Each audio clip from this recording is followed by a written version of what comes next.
Are you ready to travel through 600 years of power, glory, and mystery? It all began in 1299 AD when a terrible leader named Osman I founded a tiny state in northwestern Anatolia. What started as a modest principality would one day dominate the Middle East, North Africa, and much of Europe. The Ottoman Empire lasted for more than 6 centuries, outliving most kingdoms, dynasties, and even nations we know today. Imagine a single dynasty ruling from the Middle Ages all the way to the age of the telephone. In 1453, a 21-year-old sultan named Mehmed II, known later as Mehmed the Conqueror, set out to capture Constantinople, the last stronghold of the Byzantine Empire. He brought with him enormous bronze cannons, capable of smashing walls that had stood for 1,000 years. After 55 days of relentless siege, the city fell. The Christian capital of the East became the Muslim city of Istanbul.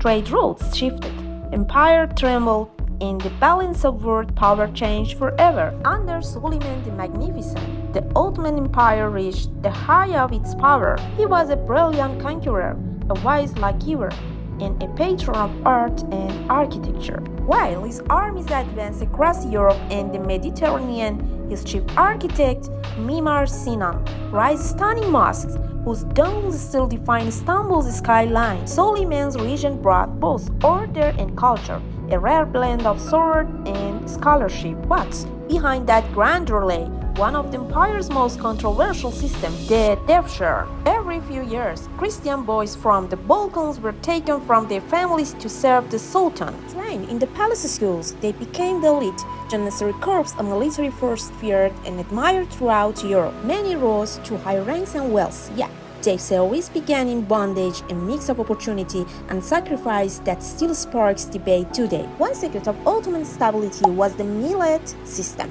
a policy that allowed religious communities to govern themselves. Greek, Orthodox, Armenian, and Jews kept their own laws, leaders, and schools, while paying taxes to the state. This delicate balance of tolerance and control helped the empire manage dozens of ethnicity for centuries, proving that diversity could be organized, if not always equal, under a single rule. The Ottomans were early masters of military technology.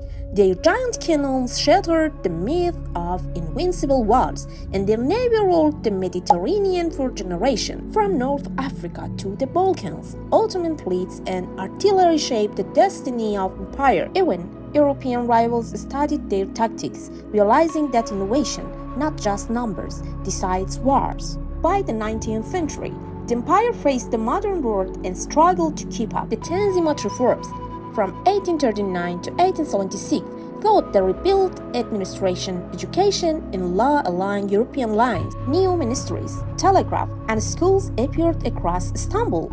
For the first time, Muslims and non-Muslims were declared legally equal. But progress came with turmoil.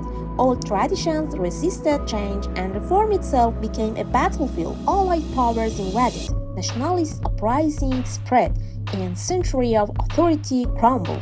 In 1922, the Sultanate was abolished, and by 1923, Mustafa Kemal Atatürk proclaimed the Republic of Turkey. After 600 years, the Ottoman Empire, one of the envy and fear of the world, ceased to exist. Yet, the Ottomans never truly vanished.